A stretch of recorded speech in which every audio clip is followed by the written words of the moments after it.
Olá, você que nos acompanha em multiplataforma pela Rádio Câmara e a TV Câmara Bauru, nos canais abertos e fechados. A gente discute a nossa cidade, o nosso estado, a nossa aldeia e o resultado da eleição em relação às perspectivas aqui no meio de comunicação. Para isso, a gente convidou duas gerações de jornalismo para poder tentar levar até vocês as impressões logo após o fechamento das urnas. A gente está gravando aqui na segunda-feira do pós-eleição do segundo turno, 31 de outubro de 2022, sem ainda, por exemplo, quase próximo da hora do almoço, o presidente Bolsonaro ter emitido uma posição pública a respeito do resultado das urnas. E temos em alguns locais do país, como o Paraná, algum trecho do Mato Grosso, por exemplo, algumas movimentações relacionadas a caminhoneiros, naquela ideia de que não quer reconhecer o resultado que foi anunciado ontem com o fechamento das apurações. Vinícius Lousada, obrigado por nos receber. O Bruno Ribeiro, que também é jornalista, por isso que falei das três gerações aqui,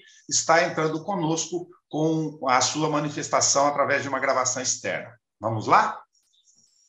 Olá, obrigado, Nelson, pelo convite. É sempre uma alegria estar aqui na TV e na Rádio Câmara, onde eu me sinto em casa e poder contribuir aí com algumas reflexões.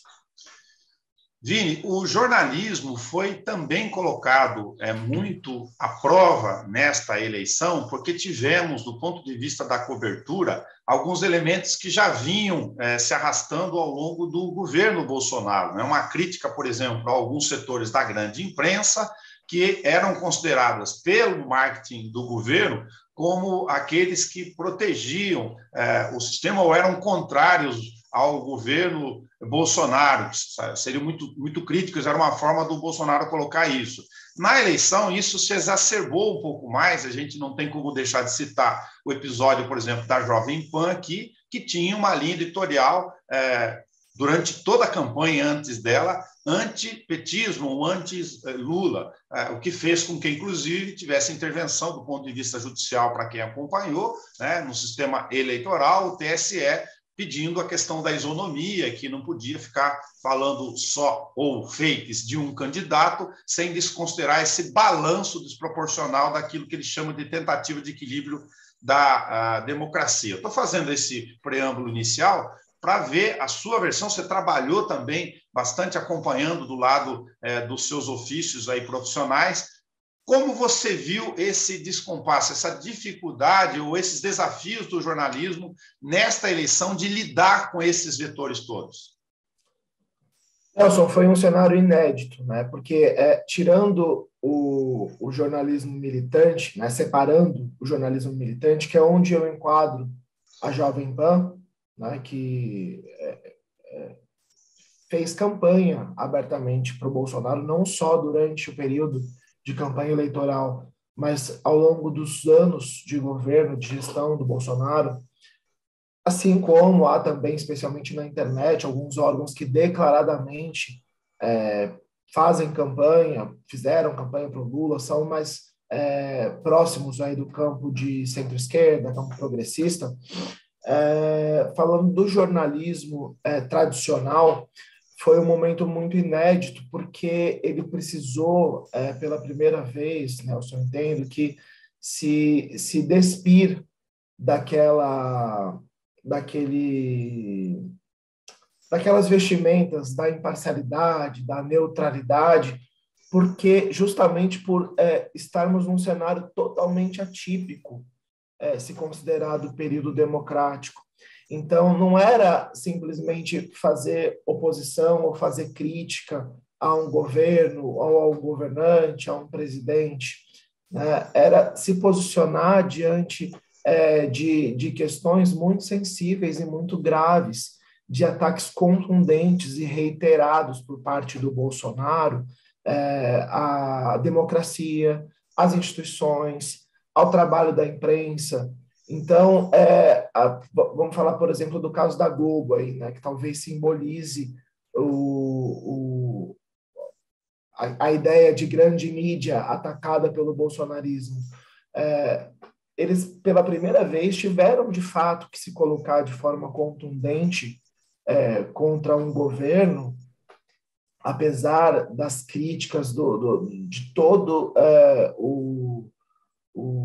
a postura, a linha editorial dura contra os governos petistas, né, tanto no governo Dilma quanto no governo Lula, houve pela primeira vez manifestações mais incisivas, de fato, por parte dos jornalistas, dos âncoras, dos comentaristas, dos analistas, porque era um cenário de ataque mesmo, né, a todas as instituições, em que se manter neutro ou não falar o óbvio era reiterar o que o presidente dizia. Então, para o bolsonarismo raiz, né, você dizer que decisão judicial do STF deve ser cumprida é fazer militância. Então, assim, as coisas estavam fora de ordem. Por isso, se o bolsonarismo tinha esse discurso para dizer que o jornalismo profissional da grande mídia militava contra o Bolsonaro, porque ele falava coisas tão absurdas que precisavam ser rebatidas, tinham que ser, de fato, desmentidas, e para isso, e diante disso, eles enxergavam aí uma militância por parte do jornalismo que só dizia o óbvio.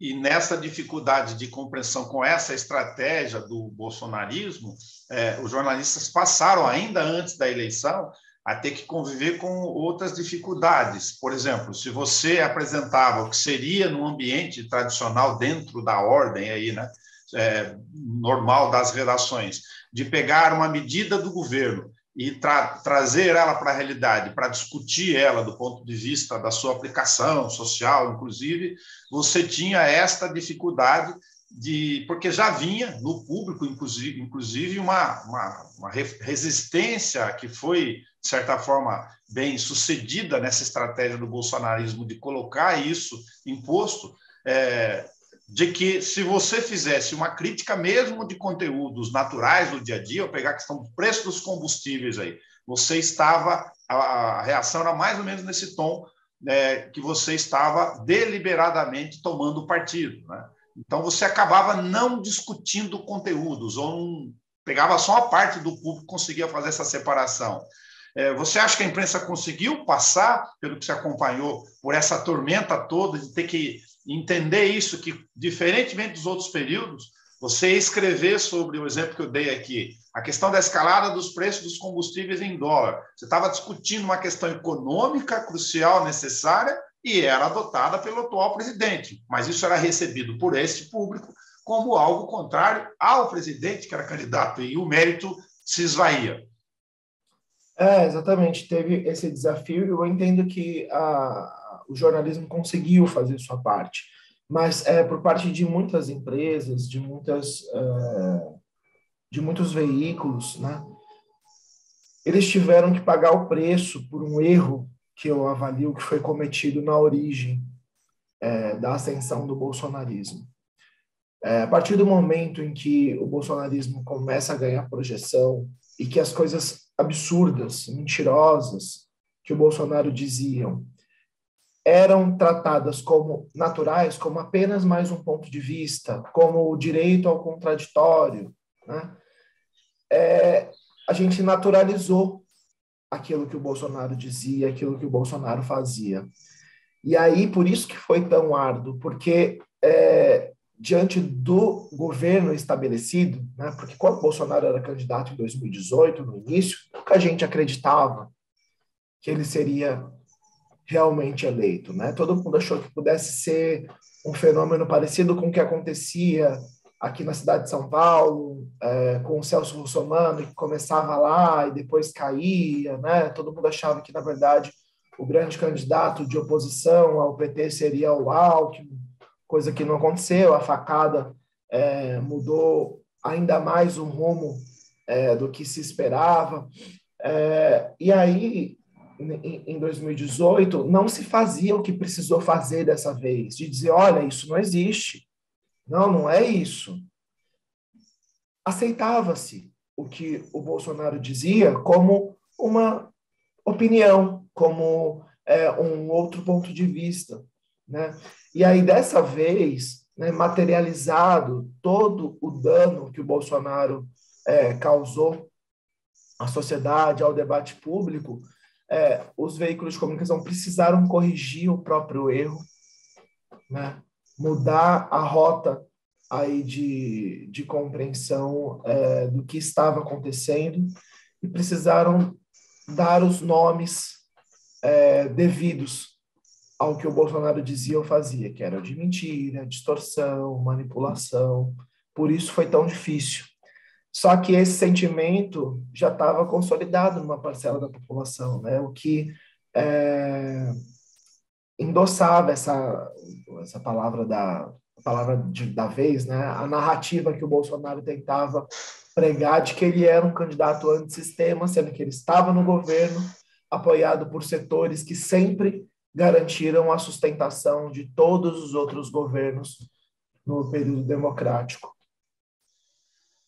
No caso da eleição, o resultado apertado das urnas, agora do domingo no segundo turno, ele acaba matematicamente confirmando aquela divisão, né, muito mais apertada do que já estava estabelecida no primeiro turno, em relação a essas duas vertentes do país. Você acha que o Lula, por sua reconhecida capacidade de articulação, de diálogo, com a sua bagagem política, que ele vai conseguir lidar melhor com esse dado de, não digo nem pacificar só o país do ponto de vista simbólico, mas de lidar com um Congresso mais conservador. O Senado, nos dados, tem uma posição mais conservadora ainda, no sentido bolsonarista, do que o atual, mas você tem aí essa aposta na eventual capacidade que o Lula demonstrou lá atrás de poder acomodar essas questões e tentar, pelo menos,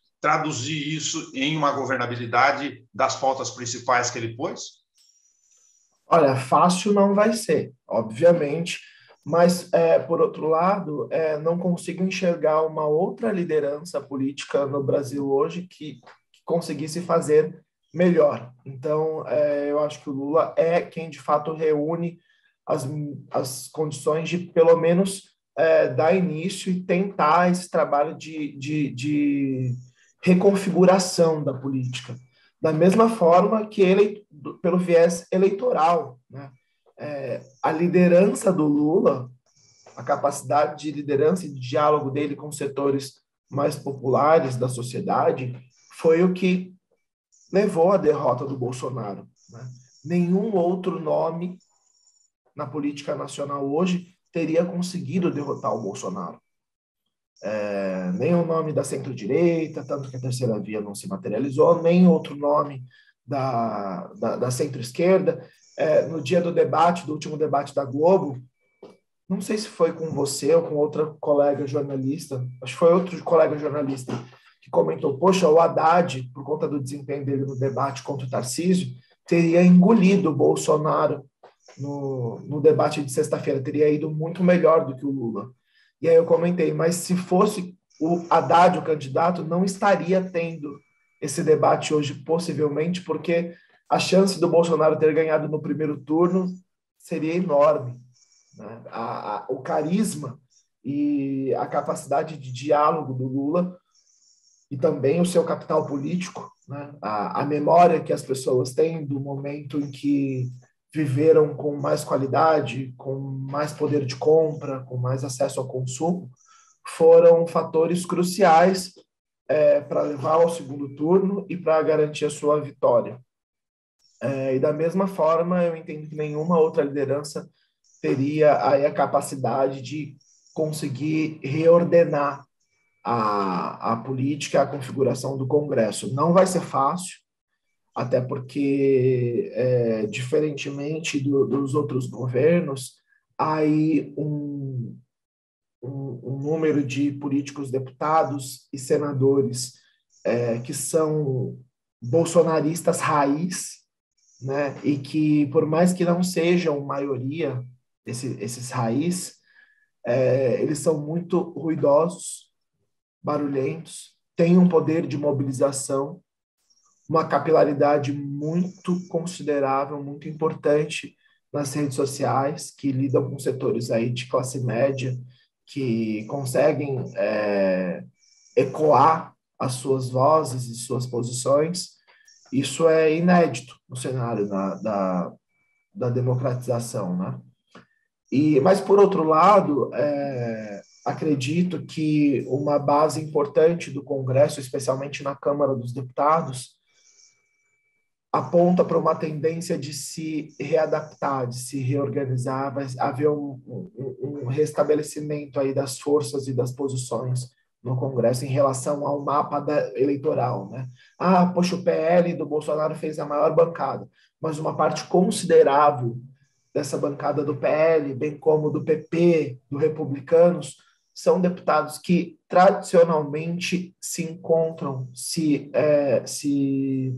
estabilizam nas bancadas governistas por conta de interesses, de práticas políticas, de conseguir atender às demandas das suas bases eleitorais, regionais. Então, há uma tendência importante, eu acho, de reacomodação nisso, né? E acredito que o aceno do Arthur Lira, poucos minutos após a consolidação do resultado, é um sinal disso. Arthur Lira, presidente da Câmara, do PP, aliado de primeira hora durante o governo Bolsonaro e também durante a campanha, poucos minutos depois reconheceu o resultado das urnas, desejou um governo de sucesso e de equilíbrio por parte para o presidente eleito Luiz Inácio Lula da Silva. Até mesmo outros nomes mais raiz assim foram com um discurso mais moderado depois do resultado das eleições, a exemplo do ex-ministro do Meio Ambiente, deputado federal eleito Ricardo Salles.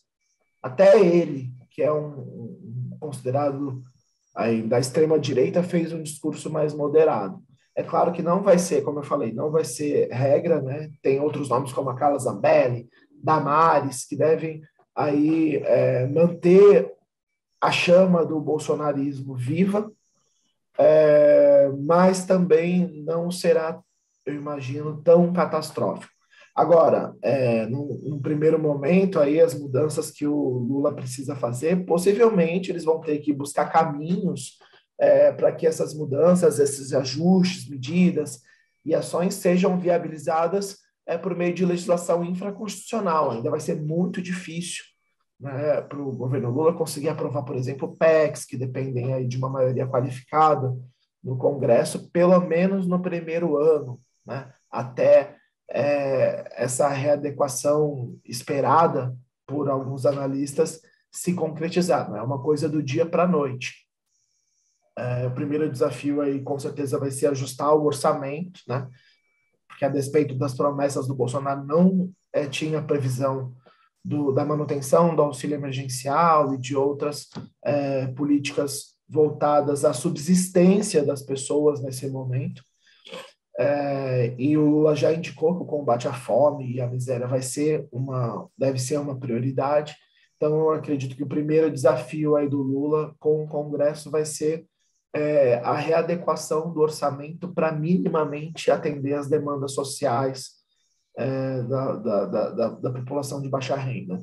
Agora, embora a gente esteja ainda sob o calor do resultado da eleição muito recente, né, se a gente pega lá a base das frases mais contidas do presidente eleito Luiz Inácio Lula da Silva, ele também fez uma indicação nesse caminho da acomodação, da reacomodação necessária que você disse, pelas circunstâncias já comentadas, que ele pretende usar outras ferramentas, né? Por exemplo, a questão da heterogeneidade dos governadores eleitos, né? Em muitos estados, tem o Nordeste já bastante consolidado em relação ao apoio dele reconhecido, e a dificuldade que esses governadores vão ter também, aqui nem estou contando prefeituras no primeiro momento, mas de dar uma ajustada nessa questão federativa, eventualmente, se você vê esse caminho. O Ciro Gomes andou falando isso, né, que se ele fosse eleito, lá quando figuravam com ele que ele estaria em desvantagem no processo eleitoral, que ele também ia se valer desse caminho, porque aí você pega pela outra perna da necessidade de reacomodação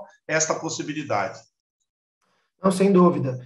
Por exemplo, no caso do estado de São Paulo aqui, eu não acredito que o Tarcísio de Freitas, o governador eleito, vá se amarrar na bandeira, na pauta e no discurso bolsonarista. Né? Ele não é um bolsonarista raiz, foi um bolsonarista de ocasião, já prestou serviços em cargos nomeados, inclusive a governos do PT, da presidenta Dilma, e acredito que pela própria natureza aí de governos do PT, que é de apostar em obras de infraestrutura, em projetos com recursos a fundo perdido, por meio de editais. Então, deve haver uma aproximação, um diálogo dos governadores e dos prefeitos. Acredito que, por exemplo, mesmo na questão do preço do combustível, que é algo muito sensível, pode ser também uma pauta de aproximação, de unidade entre o governo federal, os estados e os municípios, porque a solução dada pelo Bolsonaro para a redução do preço nas bombas, que era importante para ele agora no período eleitoral, já está começando a afetar e deve impactar ainda mais os estados e os municípios por conta da redução da arrecadação do ICMS, que é a principal fonte de receita para serviços básicos da saúde e da educação. Ele reduziu, né, em alguns casos até zerou o imposto, acho que reduziu, né, o termo correto, reduziu o imposto, e isso vai diminuir o repasse, por exemplo, do estado de São Paulo, que está arrecadando menos com combustível, para as prefeituras. Bauru, a gente ainda tem uma arrecadação mais heterogênea, mas muitos municípios dependem de forma muito importante, impactante do ICMS. Então, caso o Lula consiga, de fato, agir, né, mudando a política de preços dos combustíveis, né, desatrelando do preço de importação do combustível e aplicando o custo de produção da Petrobras, mais uma margem aí mínima de lucro para a empresa se manter, pode ser que consigam repactuar a questão do ICMS nos estados e nos municípios, o que é interessante para os governadores e para as prefeituras, né? Então, tem muitas pautas aí, muitas frentes que podem aproximar, que podem fazer interessante esse diálogo e essa reaproximação de governadores que não são aí historicamente ou partidariamente aliados ao presidente Lula, mas que podem vislumbrar perspectivas positivas num diálogo minimamente republicano, que não aconteceu, né? Durante o governo Bolsonaro, em muitos casos, a icônica briga entre o Dória e o Bolsonaro é algo quase que inédito na história da República e da democracia contemporânea no Brasil, muito por conta da postura errática do presidente da República, que é muito diferente, quase que oposta à forma em que o Lula encara e trata a política. É só lembrar o bom relacionamento que houve por parte do presidente Lula com os governadores de oposição à época, São Paulo, Minas, eram todos governados pelo PSDB, mas o pacto federativo e a relação institucional e republicana era preservada. De fato. Eu só vou inserir aqui na nossa conversa, ele estaria gravando conosco, né? Teve problema de linha para você que nos acompanha pela Rádio TV Câmara, mas para a ideia aqui das outras gerações do jornalismo, o Bruno Ribeiro, né, que é nosso colega da TV Brasil, TV Prevê, ele fazer um apontamento desse cenário e a gente já prossegue em seguida. Olá, Nelson. Olá, Vinícius. Um prazer estar aqui, poder participar com vocês aqui na TV Câmara.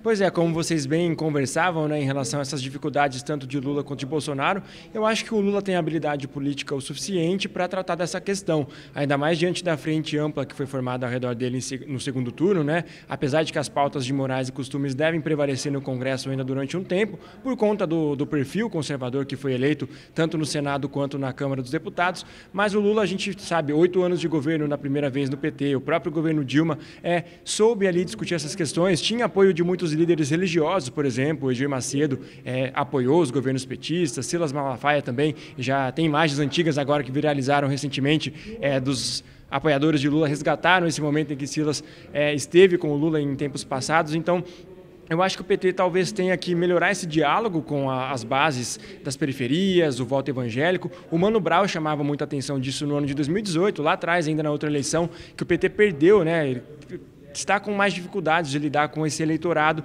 diferentemente da direita. Mas em relação às pautas amplas, econômicas, eu imagino que, por ele estar bem servido de cabeças ali, a gente, para citar alguns exemplos, né, do segundo turno, Simone Tebet, Marina Silva, os próprios nomes do liberalismo também que apoiaram Lula, o Pércio Arida, o Armínio Fraga, o próprio João Amoedo. Então eu acho que essa diversidade de cabeças aí, somado à própria habilidade do Lula em saber costurar alianças políticas, talvez dê a ele um pouquinho de habilidade, um pouquinho de segurança para passar alguns projetos e para frear algumas pautas, acelerar outras, dependendo de como o governo petista vai priorizar. Imagino que até o Geraldo Alckmin possa ter um pouco de influência também nesse sentido, diante dessas pautas, porque é um nome mais atrelado ao centro-direita, é um nome com bom trânsito também no setor do mercado empresarial. Então eu acho que o Lula está bem servido ali de cabeças para poder costurar essas alianças. Já em relação ao Bolsonaro, a gente fica na expectativa para saber como ele vai lidar aqui com essa perda do mandato, né? A gente sabe que, na minha leitura, pelo menos,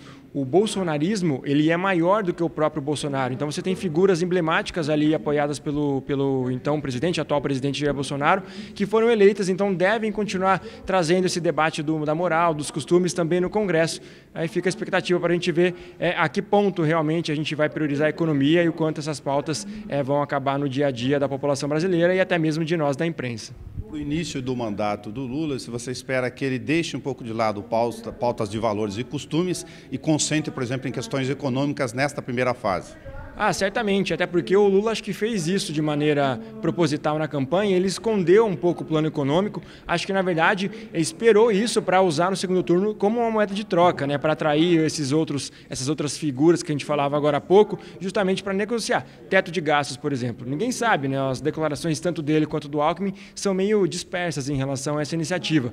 Fala-se de reforma política, reforma fiscal, mas eu acho que realmente a pauta econômica, principalmente a partir do momento que ele anunciar quem será o ministro da Economia, acho que aí sim a gente vai ter um posicionamento mais claro do mercado.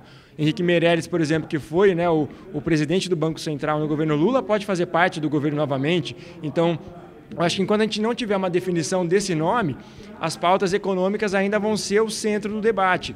O próprio Auxílio Brasil também, né, que era o antigo Bolsa Família, agora renomeado pelo governo Bolsonaro, também está no centro desse debate. Então, certamente, o Lula vai ter ali a habilidade para construir essas alianças e trazer mesmo o governo para o centro. Eu imagino que é uma tendência que ele não vai conseguir escapar, até porque o discurso dele na Avenida Paulista deixa isso muito bem claro, né? Não existem dois Brasis. Se fala muito desse recorte geográfico, né, do Norte e Nordeste, e em comparação ao Sul e Sudeste, que apoiaram o Bolsonaro. Então, ele já deixou bem claro que ele não quer incentivar esse acha. E eu acho que a pauta econômica é a pauta que você consegue unir diversos setores do Brasil, procurando aí a prosperidade econômica, o desenvolvimento do país e a geração de emprego.